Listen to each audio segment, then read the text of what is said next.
তো কার্যক্রম বন্ধ করে দিয়েছে, কার্যক্রম যেন বন্ধ থাকে। আর আমি জরিমানা করতেছি 4 লক্ষ টাকা। 4 লক্ষ টাকা এখানে আদায় হবে, নাহলে অনাদায় 1 বছরের জেল। এটাই জরিমানা।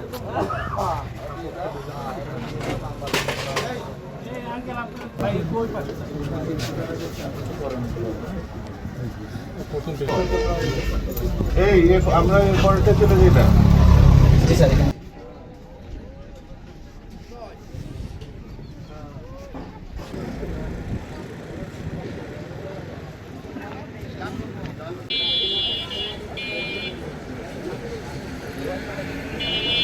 আচ্ছা, পরিবেশ অধিদপ্তরের নিয়মিত কার্যক্রমের অংশ হিসেবে আজকে আমরা ধামরাই উপজেলার, ঢাকা জেলাস্থ ধামরাই উপজেলার কুশরা ইউনিয়নে এসেছি। এখানে আমরা বায়ু দূষণ বিরোধী মোবাইল কোর্ট কার্যক্রম পরিচালনা করছি অবৈধ ইটভাটার বিরুদ্ধে।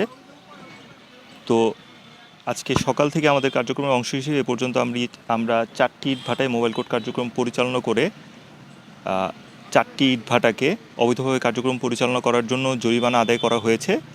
পাশাপাশি একটি ইটভাটার চিমনি সম্পূর্ণরূপে গুঁড়িয়ে দেওয়া হয়েছে। এখন পর্যন্ত এই হচ্ছে আমাদের আজকের কার্যক্রমের আপডেট। ধন্যবাদ।